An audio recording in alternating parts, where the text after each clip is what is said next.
Estamos num podcast sobre o tema maçonaria, que vai ser uma série que se vai prolongar por algum tempo, e temos connosco dois experientes maçons, autores de vasta obra sobre a maçonaria, tanto o Fernando Marcos da Costa como o Manuel Pinto dos Santos. Nós aqui não utilizamos os títulos de professor, de doutor, disto e daquilo, porque entre nós não é tradição.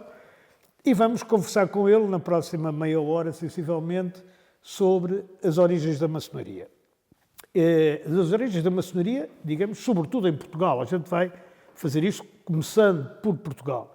Se tiverem necessidade de recorrer a alguns factos anteriores a esses, são bem-vindos. Eu começaria talvez pelo Fernando Marcos da Costa, para lhe perguntar de que forma se gerou a ideia de formar uma loja maçónica em Portugal. Isto penso que no final do século XVIII ou no século XVIII, tu dirás.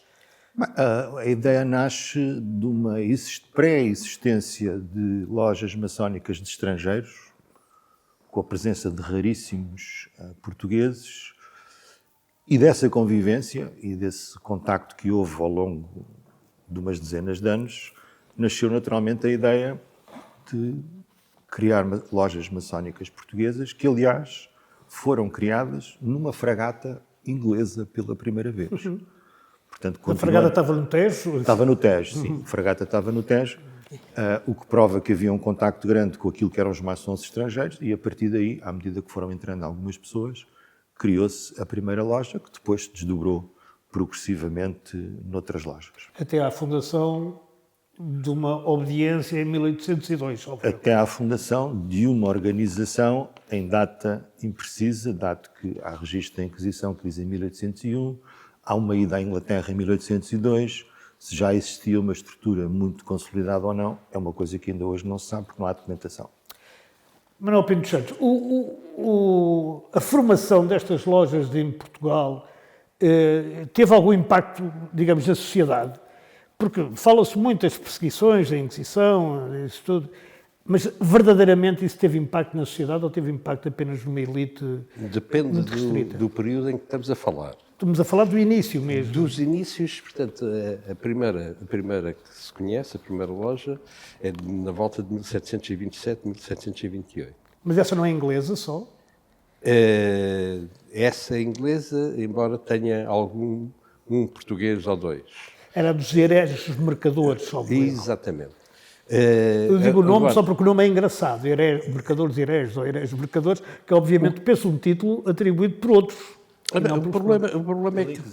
Pela Inquisição. Pela Inquisição. O problema é que, de facto, estas lojas vieram através da Inglaterra e da Irlanda, porque a maior parte das pessoas diz que vem de Inglaterra, mas vê-se que as cartas patentes que foram passadas são das duas. Uma carta patente é o quê? A carta patente é um documento através do qual se autoriza a instalação de uma loja. E quem autorizava era a Grande Loja Unida de Inglaterra? De Inglaterra, não, ainda não existia sequer. Ainda não existia. Portanto, só a partir de 1813 é que começa a existir isso em Inglaterra. A Grande Loja Unida de Inglaterra. Antes disso havia uma coisa chamada Grande Loja de Londres e Westminster. Mas isso são coisas que, de facto, não vamos agora aqui estar a analisar. O impacto que isso teve na sociedade portuguesa podemos dizer que, de facto, não se revelou logo de imediato. Porque só depois, mais tarde, conforme o Fernando estava a dizer, em 1802, ou um bocadinho antes, é que efetivamente se gerou um movimento tendencial à constituição de uma obediência em Portugal. Bom, mas como é que isso se configura com a Inquisição, uma vez que a Inquisição em 1802 estava extinta? Em 1802 não. Não estava, não. 1820. 1820, tens razão. Não. Eu peço perdão pelos meus fracos conhecimentos. Até que em 1802 o Hipólito José da Costa, que foi a Londres, teve um grande problema, porque foi, quando chegou cá a Portugal, foi automaticamente preso pela Inquisição. Bom, mas deixa-me andar um bocadinho, não é bem para trás, mas para um ponto concreto. A gente, quando está a falar disto, estamos a falar ainda do reinado, no final do reinado de Dom João V, assim para enquadrar e do princípio do Dom José. E estamos a falar depois também do consulado de Marquês de Pombal. Ora bem, há muita gente que diz que o Marquês de Pombal era maçom e que isso teria dado um grande impulso à divulgação da maçonaria em Portugal. Isso tem alguma razão histórica ou é apenas... Não tem nenhuma razão histórica. Nenhuma mesmo. Nenhuma mesmo. Embora ele pertencesse à Royal Society of London. Sim, mas isso também muitos que não foram maçons. não Eu há acho que provas. isso, é preciso compreender porque é que isso aparece. Isso aparece porque a geração republicana, que virá depois a implantar a República, tinha um grande culto pelo Marquês de Pombal. Aliás, fez-lhe a estátua. Fez-lhe a estátua por uma razão muito simples, porque o Marquês de Pombal era contra os jesuítas. Exatamente. E como as correntes positivistas e racionalistas do fim do século XIX eram contra os jesuítas, cultivaram essa ideia de que o Marquês de Pombal era maçom, mas não há nenhum registro disso, e para além de não haver nenhum registro disso, a própria biografia do Marquês de Pombal e o caráter e a modo que ele tinha de encarar o mundo não permitem conceber a ideia que ele fosse um maçom. Ainda que, por vezes, se esqueça que muita gente que era iniciada em lojas maçónicas no século XVIII fazia isso como uma prática social. Era uma prática de corte. Como quem vai a um chá. Era uma prática de corte, porque muitos café. nobres na altura eram maçons. Se ele eventualmente terá sido admitido ou não, é pouco provável, mas mesmo que o tenha sido nessas circunstâncias de um entretenimento de corte, isso nada tem a ver com uma adesão dele à maçonaria ou aos seus princípios. Mas, de qualquer maneira, Diz aqui ele falou em duas palavras essenciais, que é iniciação e admissão. Aqui temos de convir que naquele século se fazia mais a admissão do que propriamente a iniciação. Depende. Em França era a iniciação, em Inglaterra era a admissão. Exatamente. Aliás, chamava-se... Bem, já agora, um de vocês, eu não tenho preferências, explique a diferença entre admissão e iniciação. A diferença é relativamente simples. A origem da maçonaria, o que se fazia era admitir uma pessoa. Dizia-se, aliás, em inglês, to make a mason. Portanto, havia uma assembleia que se reunia, Sim. que dizia o Manel vai entrar e o Manel era convidado. O Manel era convidado e estava generosamente aceitava-me. Tirando essa parte... Tu não. Eu não, claro.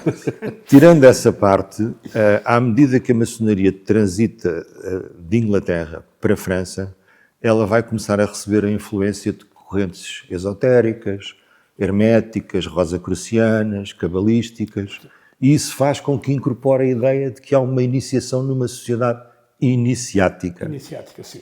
Ideia, todavia, pouco precisa para caracterizar a maçonaria. Portanto, é uma influência que França Sim. inculca na organização. Onde todas essas tradições culturais eram muito mais fortes. E também na Áustria e na Alemanha. Sim, isso embora um pouco mais tarde, sim. Ok. Mas voltando agora ao Pombal, porque o Pombal, como toda a gente sabe, acabou mal, não é bem o caso, mas quer dizer, enfim, com a viradeira e com a morte de Dom José, a subida ao trono de Dona Maria I, e com o intendente Pinamanique. Ora, o intendente Pinamanique parece ser digamos, a nemesis, o grande ódio da maçonaria portuguesa no final do século XVIII e no século XIX. Isso não é verdade, que o Pinamanique organiza perseguições aos maçons? Na minha opinião, e é pessoal, a figura do Pinamanique... É pessoal, mas é valiosa. Muito obrigado. A figura do Pinamanique ainda está por estudar nas suas relações com a maçonaria. Porque, por exemplo, ele perseguiu o Bocage, mas também foi buscar o Bocage para trabalhar para ele. Assim como outros indivíduos que ele... Já agora, o Bocage era maçom? Há quem considere que efetivamente foi iniciado, mas rapidamente... Já agora, iniciado ou admitido? Admitido. Eu não sei, não conheço os rituais que se praticavam na época, mas seja como for, ele terá sido admitido. E o que é que acontece? Acontece que ele entrou em rota de colisão com os manos, com os irmãos. E há uma célebre poesia que ele escreveu ao Dr. Macaco, que era o venerável na altura, em que mostra que, de facto, ele é discordante da própria atuação da loja. E parece que a partir daí nunca mais foi, não terá ido nunca mais. Mas isto baseia-se num documento posterior que apareceu publicado. Portanto, não é contemporâneo da época dele próprio. E agora, mas isso é relativamente ao Bocage. Mas o intendente Pinamani, que era o que a gente estava a falar, tem atitudes mais políticas do que propriamente persecutórias da maçonaria em si. Isto é, ele entendia que a maçonaria tinha uma atuação política e nessa base perseguia os maçons. E tinha ou não tinha? Não tinha. Não tinha? Não. Naquela época. Nós não podemos confundir duas coisas. Certo. Primeiro é preciso perceber o contexto. Claro. Este início da maçonaria portuguesa é um período após a Revolução Francesa. E desde muito cedo consolida-se a ideia de que a maçonaria, a Revolução Francesa, tem por detrás o impulso e a direção da maçonaria. Barruel. Uma ideia que depois Que foi... não é verdade. Que não é verdade. Não, hoje em dia a historiografia já abandonou isso há dezenas de anos. Mas isso era o que na altura constava. Portanto, como o Manel dizia, e bem, como de costume, é que a atuação do Pinamani é política, mas também é muito pessoal.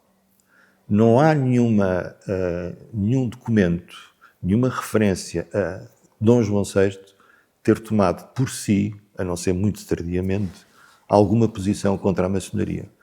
O Manel, aliás, aqui há uns anos atrás, fez o favor de me dar um documento que ele encontrou, uma cópia, naturalmente, de um documento que ele encontrou num arquivo brasileiro, em que o próprio Dom Rodrigo de Sousa Coutinho, que era ministro na altura, diz ao rei: eu não sou maçom, nem nunca pertenci a essa sociedade. O que quer dizer que aquilo era um tema conhecido. Certo. Era um tema conhecido, portanto, não era uma coisa clandestina, conhecido por um núcleo naturalmente muito restrito e muito pequenito, uma elite, mas não era uma coisa sobre a qual Dom João VI tenha tomado alguma direção ou emitido alguma diretiva. Ele só faz uma proibição da maçonaria em 2018. Em 1018. Em 1818. Ou seja, perdidos na história. numa fase muito tardia e já após as invasões francesas. Uma condenação. Certo. Isso é um ponto que é interessante, que o Fernando já focou. Tudo isto é depois da Revolução Francesa, de 1789, e depois aqueles acontecimentos todos, até chegarmos ao Napoleão. O Napoleão autocoroa-se em 1805, a partir penso eu, que autodesigna-se imperador em 1805, mete a coroa à frente do Papa e tudo. E depois, a partir daí, há as célebres invasões francesas e as campanhas napoleónicas que chegam à Península. Exatamente. E chegam à Península com 3 invasões, enfim, as pessoas estudam isso na escola.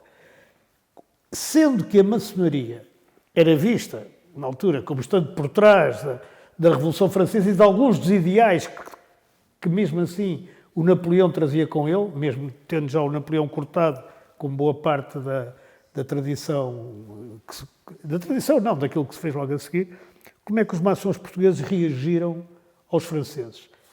Se é que reagiram todos da mesma forma ou se houve divisões entre os próprios? Há aí, se me permites, claro. duas coisas. Não me permites? Permito, eu disse logo, claro. Há aqui dois pontos. O primeiro é que a historiografia cultivou a ideia de que os maçons foram receber o Junot a Sacavém. O que é um perfeito disparate.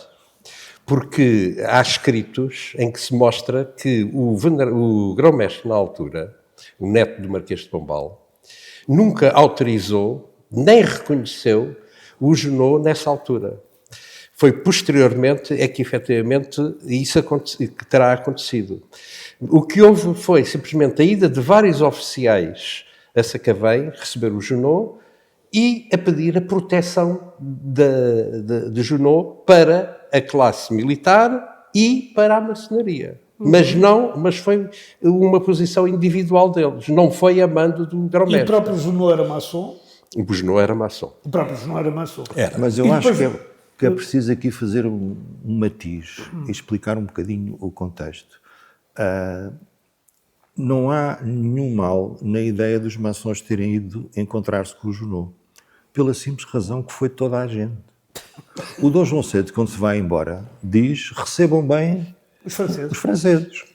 E foi fugiu, tudo. quando fugiu. Quando fugiu, claro, quando se vai embora. Mas ele fugiu muito pouco antes, a expressão haver navios fica Foi em novembro, basicamente daí, não é? O que quer dizer que, na altura, a sociedade portuguesa, no seu conjunto, as suas elites políticas, militares e sociais, foram ter com o Junot.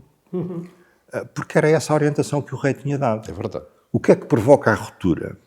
O que provoca a ruptura na relação das pessoas com o invasor é o facto do exército napoleónico ter uma característica muito distintiva dos exércitos austro-húngaros.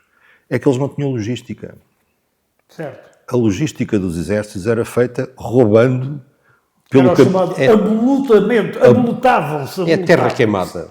O que quer dizer que muito cedo, porque eles atravessaram o país todo até chegar a Lisboa, desde muito cedo a reação popular contra os franceses foi muito grande.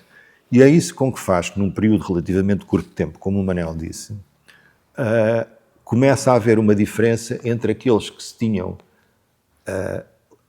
ligado ou associado aos franceses e aqueles que se começaram a distanciar, que foram muitos, em relação ao invasor. Mas, no entanto, há oficiais portugueses, um deles até foi grão-mestre da maçonaria, que vai com os franceses, vai com o exército francês e com as tropas de Napoleão. Mas isso é obrigado a ir, de acordo com as Estou a orientações do referir-me Dom a João Gomes de VI. Andrade, por exemplo. Nós temos que perceber o que é que eram os oficiais na altura, os oficiais generais.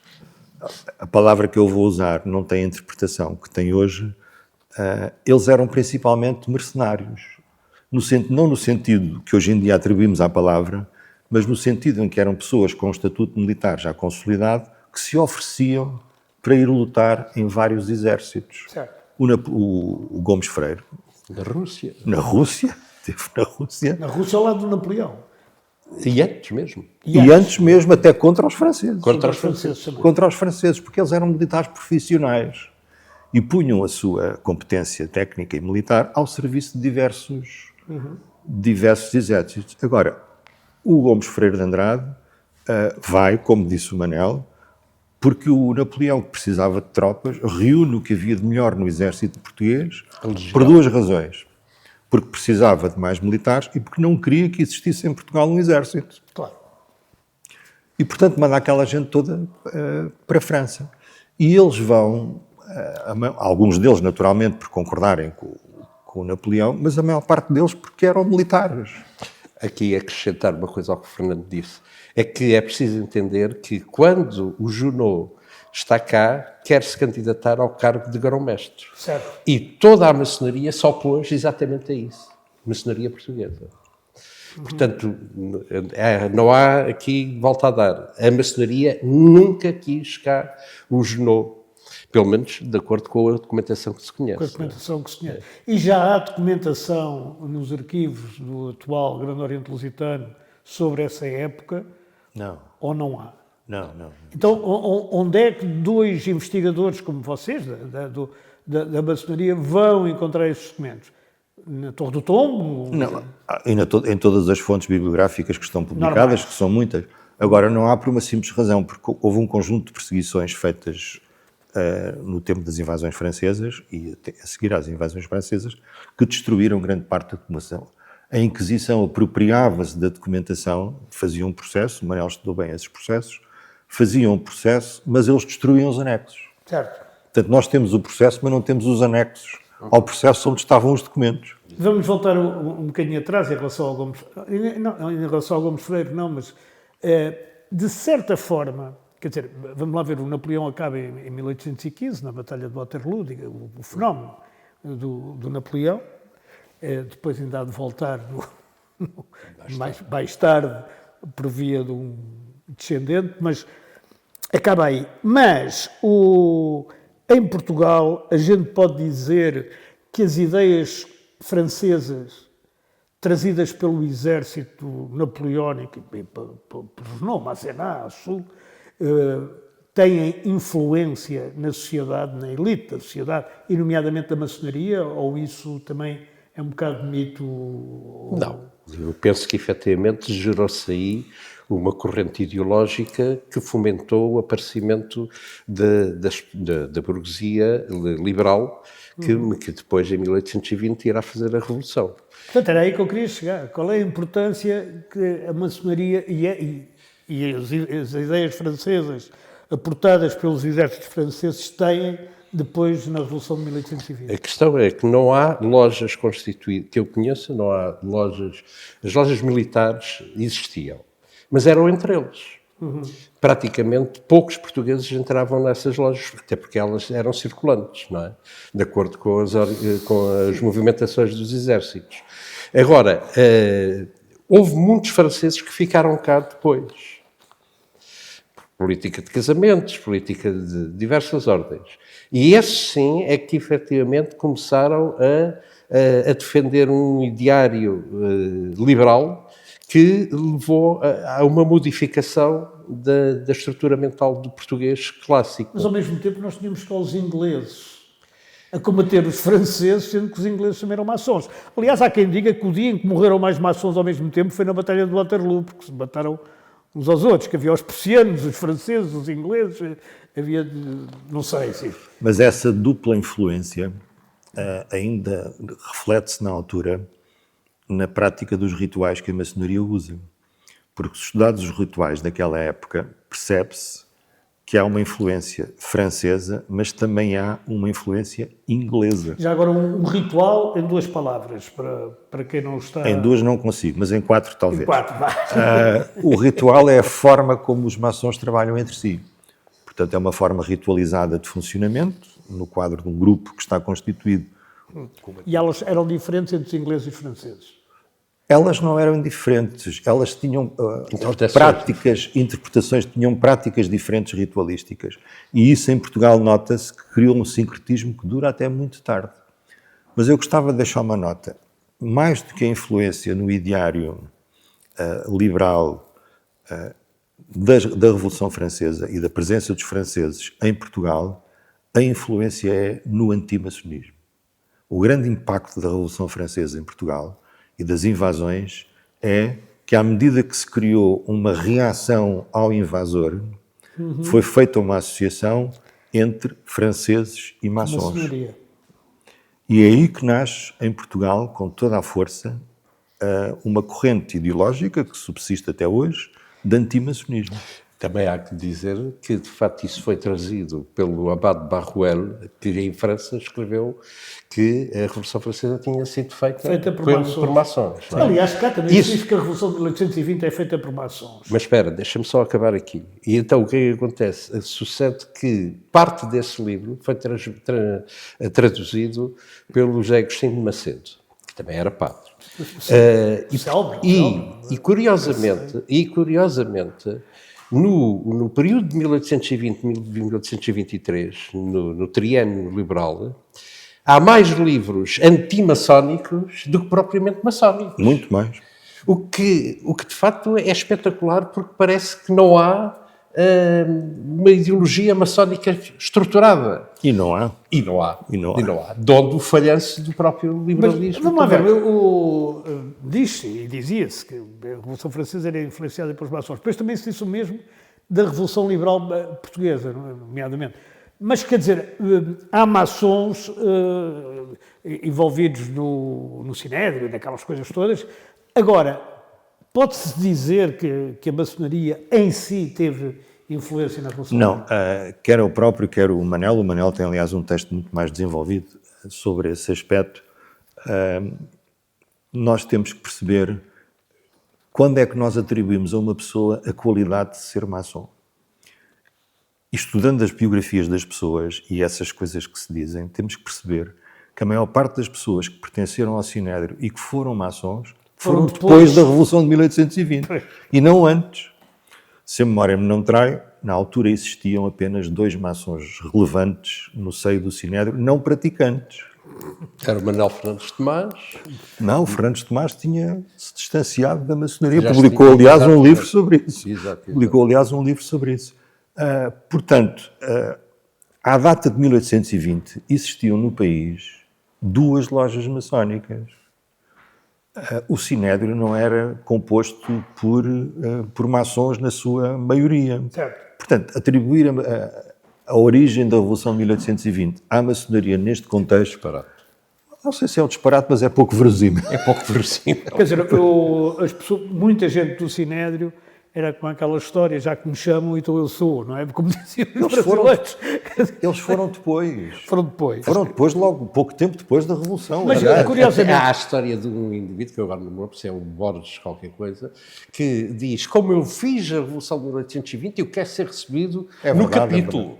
Sim, sim. No capítulo. No que já é que é uma já estrutura é superior às graus da maçonaria.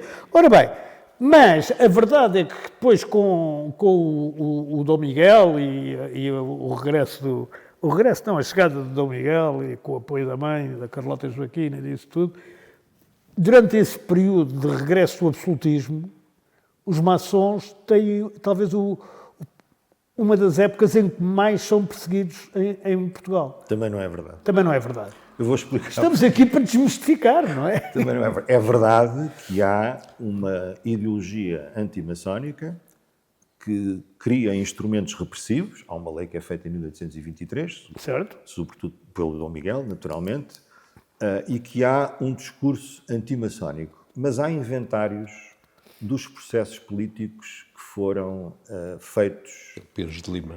pelo Pires de Lima. E eu tive a paciência de ler esses inventários, não os processos, graças a Deus, mas os inventários dos processos. E encontrei meia dúzia de pessoas referenciadas como maçons. É Que, possível. curiosamente, eram mais atacados por serem liberais. Exatamente. Não por serem E não maçons. por serem maçons. Portanto, há de facto um ambiente completamente Mas quer contrário. dizer, a própria maçonaria, como não se pode dizer, se calhar que tem uma ideologia, mas que de qualquer forma tem um conjunto de ideias, é muito mais ligada, ou tem que ser obrigatoriamente mais ligada a uma corrente liberal do que a qualquer corrente absolutista, uma vez que eles combatiam justamente o absolutismo, sempre. Claro que sim, mas isto é apenas para explicar que a dimensão efetiva da maçonaria na altura era relativamente pequena. Certo.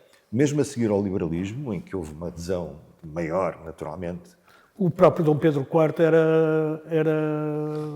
foi maçom, ou Foi maçom. admitido ou iniciado. Não, ele foi, Não, foi foi mesmo. maçom Não, foi, pois no foi. Brasil, No Brasil. mas depois extinguiu a maçonaria no Brasil. Eu sei. Ele próprio. Aliás, o mesmo aconteceu com o Czar da Rússia. Em Na mesma época. 1823. Em 23, Na exatamente. mesma época, o Czar da Rússia fez o mesmo. Mas, Foi sem admitido. dúvida alguma, que o ano de 1828 foi um ano negro para os maçons em Portugal. Porque 28 foram as perseguições de 1823 e depois em 1828.